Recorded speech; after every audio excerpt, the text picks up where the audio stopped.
Hey, brand builder, Rory Vaden here. Thank you so much for taking the time to check out this interview. As always, it's our honor to provide it to you for free. And wanted to let you know there's no big sales pitch or anything coming at the end. However, if you are someone who is looking to build and monetize your personal brand, we would love to talk to you and get to know you a little bit and hear about some of your dreams and visions and share with you a little bit about what we're up to see if we might be a fit. So if you're interested in a free strategy call with someone from our team, we would love to hear from you. You can do that at brandbuildersgroup.com/podcall, brandbuildersgroup.com/podcall. We hope to talk to you soon. Some of my favorite interviews on this podcast and show are the ones where we get to hear the story about how a mission-driven messenger personal brand started in the very beginning. And if you haven't yet, make sure you go back and listen to the interview that I just did with Annie F. Downs, because that's the story that she tells about how she got started, how she made her first dollars. And it's just so inspiring, and actually inspired me. And so I'm going to share with you some of my thoughts and highlights from the show, from that interview, and then also just kind of like some of the things I want to add to it and share with you. The very first thing that I want to do is something very tactical. I want to share with you some of the data about podcast advertising dollars. Because that came up in our conversation. She hosts a podcast and she also runs a podcast network. And so we were talking about monetizing a podcast. And so I asked her in the interview, how much do you charge for the ads and how much can you really make as a podcaster? And when do you start making money, et cetera? And, she openly admitted, she's like, I don't really know all of those specifics, off the top of my head, but, she threw out some numbers and then, we actually at Brand Builders Group, we have a course called Podcast Power. And, it's where we teach people we have 14 courses in our full curriculum, right? So our members who are, paying members of our membership community, they get access to 14 courses, and one of them is Podcast Power, and we have a whole section in there on advertising dollars. And so I didn't know the numbers off the top of my head, but I went ahead and went into the course, grabbed that specific section, and I wanted to share a couple of those with you, just since it came up in the interview. And it admittedly, making money from podcast ads is a little bit of like a gray box, because it's not like I guess it's a free market system, right? Like so many things, there's not a hard and fast rule of how it has to be. It's driven by supply and demand, and it's driven by what your show is about and how much advertisers want you, and they want access to your audience and how convicted they are that your audience is the right fit for them, et cetera, et cetera. So that's part of what it comes down to. But I did want to just share with you, these are the numbers that we share with our paying clients, right? So and if you are one of our members, you can go into Podcast Power in our workbook. It's on page 42 of that workbook's 137 pages, which, obviously we've got lots and lots of content we're teaching y'all. But so the number that we were using in that conversation with Annie was, if you have a podcast that gets about 10,000 downloads per episode. And I loved what she said, and I would edify what she said, that basically the first week will be a number. So let's say like 5,000. Whatever the number of downloads you get that first week will probably double over the next 9 weeks. So if you get 5,000 on the first week, then you probably will get another 5,000 over the next 9 weeks. And we see that to be, about right too, just like, using rough numbers. So we'll use 10,000 downloads per episode. Right. So if you're doing an episode every week, that means you're getting around like 40,000 downloads a month. So that's that might take a couple of years to get to, give or take some, depending on what your topic is and your, who you are, et cetera, and your network. But for a 15-second ad, and this is what we did, is we sort of pulled together data from our clients, and we work with, some of the biggest podcasters in the world are clients of ours. And, we got hundreds of members. So we see this, but it's, this isn't like scientific per se. This is our poll of our community to try to put some real numbers to something that's kind of an obscure conversation. That for a 15-second ad, that if you did 4 episodes a month, so we'll just stay there. We'll just say if you had 10,000 downloads an episode, and then you were doing 4 episodes a month, an advertiser might pay you around $720 a month, which would be, like for 4 episodes, like $180 per episode. And if you were doing 4 episodes a month and they wanted all 4, if they wanted a spot on all 4, then you might make $720 per 15-second ad per advertiser, right? So if it goes up to that's for a 15-second ad read. If you were looking for like a 60-second ad read, those come out to approximately like $25 each, like, for like a CPM, right? And so if you go, all right, if we're going to have 10,000 downloads per episode, then an advertiser might pay $250 an episode or $1,000 a month to be on all 4 of your episodes. So, Annie, off the top of her head, she said, yeah, if you have a podcast that's getting 10,000 downloads an episode and you have an episode coming out every single week, then, I said, what would that podcast make in a year? And she was reluctant to answer, but she threw out a number that was, I think she said like maybe $40,000 a year is what that podcast would make. And, when I went and looked up our data and what we actually formally teach, so we're seeing around $1,000 a month for one 60-second ad read. So that would be $12,000 a year, but that's only for one 60-second ad read. So if you had 3 60-second ad reads in each episode, that would be $3,000 a month or $36,000 a year. So I actually think she was pretty close. I actually think that's about right.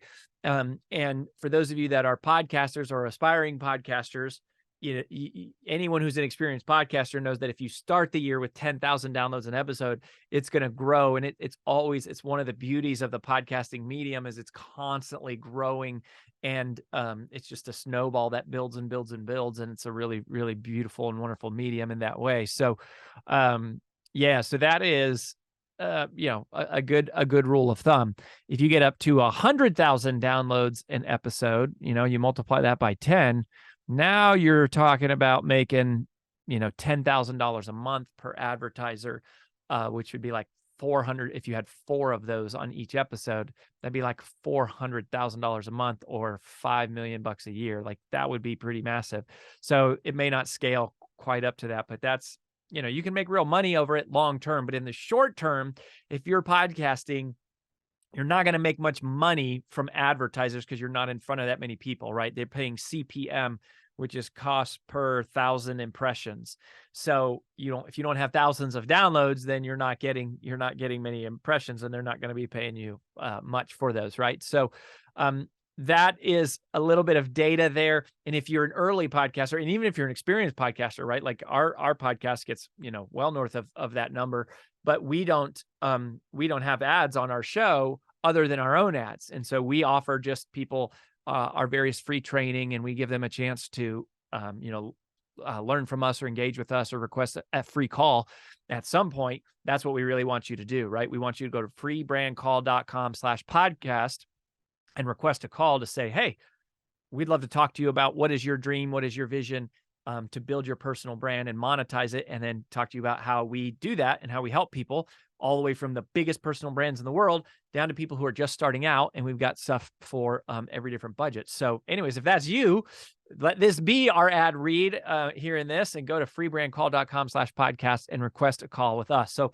I hope that is helpful for you. That was something I wanted to make sure and look up and give to you. The next thing that I was inspired by listening to that, re-listening to that interview, going over my notes with Annie, and was just, she said something and it was kind of like quick, but she said, get help before you can afford help.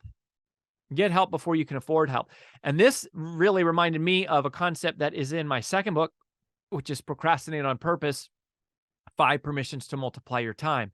And in that book, which is also based on which my viral TED Talk is based on, my TED Talk is called How to Multiply Time. We talk a lot about the concept of getting help in your life, like extra hands to help you with things and hiring people to do it. And what people always say is they say, I can't afford it. Like they say, Rory, I would love to hire someone to help clean my house, do my landscaping, edit my videos, write my copy, do my website, et cetera, et cetera. And they say, well, the problem is I can't afford it. And so I want to reintroduce or remind you, or if you've never read my book, that second book, I want to introduce to you the concept of MVOT, MVOT. And MVOT stands for the money value of time. Now, the concept of the money value of time, first of all, should not be confused with the time value of money. The concept of the time value of money is about knowing what is $1 worth today out in the future based on some assumptions of compounding interest. And that's a powerful concept also, but not what I'm talking about here, right? That's the time value of money, is basically knowing what an amount of money will be worth at some point in the future based on, compounding interest.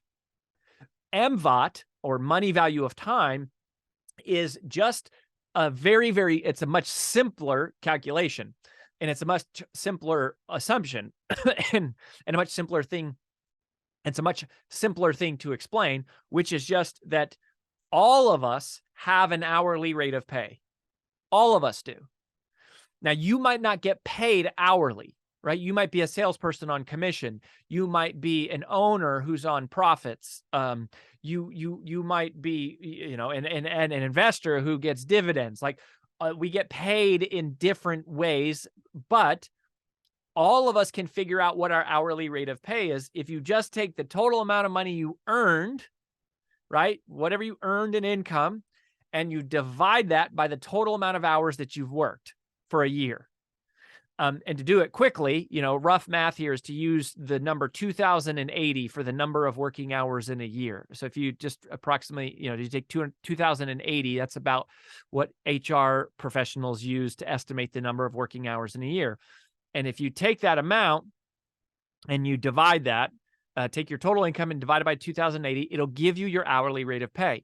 And what you'll find is, let's just say if somebody makes like $150,000 a year, okay, so if you made $150,000 a year divided by 2080, then that means you make $72 an hour.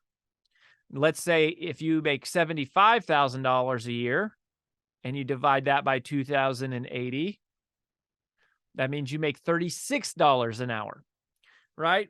For the time that you're working. So here's the thing, is people always say, I can't afford it. I can't afford to hire somebody else.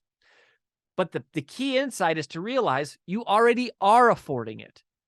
You already are affording it. You are paying somebody to do that work. You're either paying someone else at their rate of pay, or you are paying yourself at yours. Because if you are using an hour of your time to complete any task, I don't care what the task is, if you are completing a task, then the opportunity cost of your time is equivalent to whatever your MVOT is to say, if instead of mowing the yard for an hour, if I took that hour and I used that hour and reinvested it into work and to income generating things, on average, that's the hourly rate of pay I make. So the way to think about it is to realize, if you make $75,000 a year, every hour that you're doing something you're paying $36 an hour to do that task. It's like a price of admission. You're saying, oh, I'm going to pay $36 and I'm hiring myself to do this.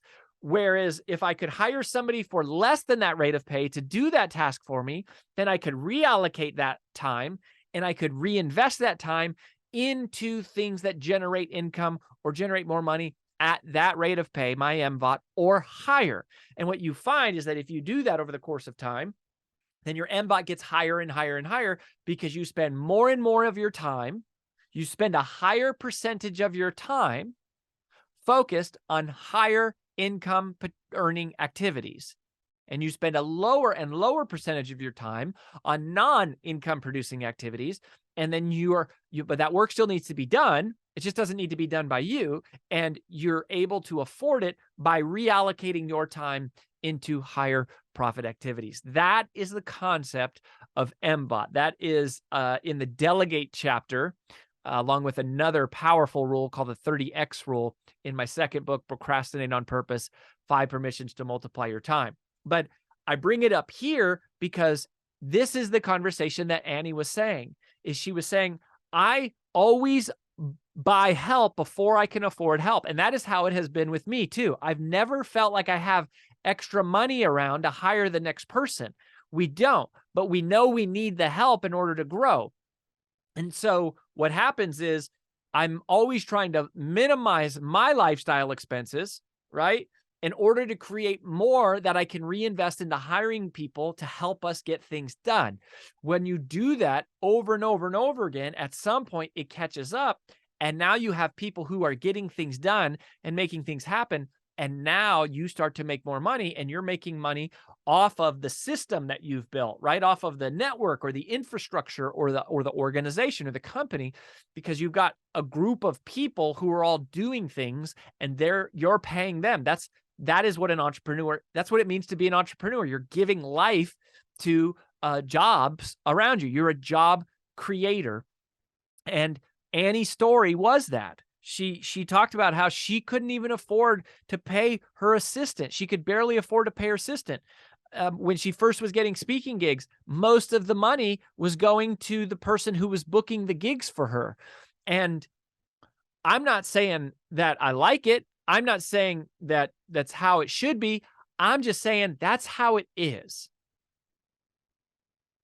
And if you're serious about changing the world, if you're serious about being a mission-driven messenger, if you're serious about like wanting to do good work in the world, you're going to have to make sacrifices. And you're going to have to make short-term sacrifices in exchange for the long-term payoffs that come, which is money, it's influence, it's impact, it's income, it's purpose, it's peace. It's all the things that are these beautiful rewards that show up from doing it. But there's a price that you have to pay, right? There is sacrifices required. This comes from my first book, Take the Stairs, The Pain Paradox. The Pain Paradox says that one of the key mindsets of ultra performers, one of the key distinctions that ultra performers have made, is they realize that the short-term easy leads to the long-term difficult. Meanwhile, difficult short-term choices lead to easy long-term consequences. And so you got to make that choice.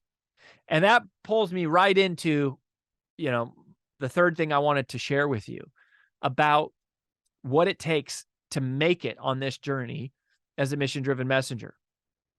And at the very end of the interview with Annie, I said, hey, if there was somebody out there right now who's in, struggling in that moment, what would you tell them? And effectively what she shared is you have to make a decision that you're not going to quit. At some point in your career, at some point in your life, you have to resolve, you have to conclude, you have to come to a summary analysis that says, I will not be stopped. I will not quit. I will not give up. I will not abandon. I will stay. I will fortify. I will edify. I will solidify this commitment. I'm not going anywhere. You can't get rid of me, right? There's no one in this world who can stop you except you. You're the one ultimately who gives up. You're the one who ultimately fires yourself. You're the one who ultimately calls it quits. No one else can do that for you. They can bounce you around from different opportunities and close certain doors. But at the end of the day, you're the one that decides if you're going to be successful or not. And you decide and you resolve that you're going to keep going even when it's hard. You have to reach this point in your life. You have to reach this time where you say, I don't care if it's difficult. I'm going to succeed even if it's difficult. I don't care if it's inconvenient. I'm going to succeed even if it's inconvenient. I don't care if I'm having a hard time affording it. I don't care if there's rejection. I don't care if there's fear. I don't care if I am tired, if I'm exhausted. I don't care. I am going to rise above that. I am going to succeed in spite of that. I am going to do it anyway. And that is what it takes. That is what it takes to be successful in this industry or any industry. It is that personal resolve, that discipline, that commitment, that vision, and that persistence to just say, I am going to rise above all that. If the world throws this and that and whatever at me, it doesn't matter. I will not be stopped.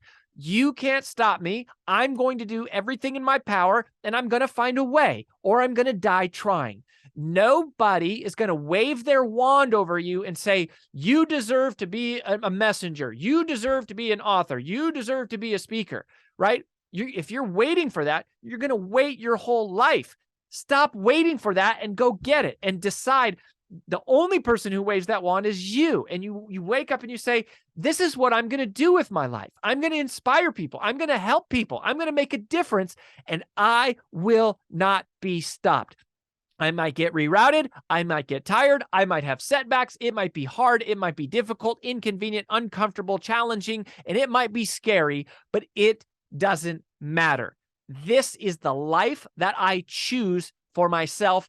I am in charge, and I have a future that I'm pursuing, and I am writing my story, and I am the author, and I decide that this is how it's going to be. I'm going to make it, even if it's hard.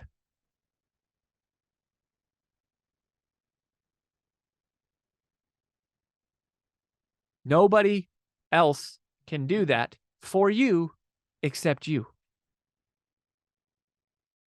And that is the power, that you do have that power. And listening to Annie's story was just such a great, fresh reminder of that to me, right? She was a 4-time author, right? She had an agent and 4 book deals, and she was barely making it.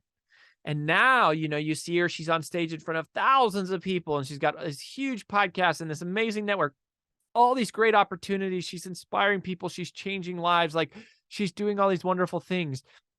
And people see and they go, well, I could do that. I could do that, right? They look at her on stage, they're like, that looks like so much fun. I could do that. Why? How come I can't do that? Because that's not the job. The job is overcoming the fear. The job is overcoming the inconvenience. The hard part is all the parts you don't see. It's not giving up when most people will, right? It's not accepting someone else's rejection as permanent. It's realizing it's just temporary. It's just a redirection. And you can make that decision right now. And if that's you and you're ready to make that decision, I would say the first thing you should do is you should come and join us, because we are among the very best in the world, if not the best in the world, at helping mission-driven messengers to reach more people and to make this dream come true. We know a lot about it. We've done it. We're doing it. We have several people doing it. We can help, but you got to make that decision that you're not going to be stopped. So I hope you do that. If you're ready to make that decision, go to freebrandcall.com/podcast, request a call with our team. If you're not quite at that point, just keep tuning in and keep hanging out and keep learning, and keep checking in on these amazing guests and these inspiring stories. We're so grateful for you that you're here.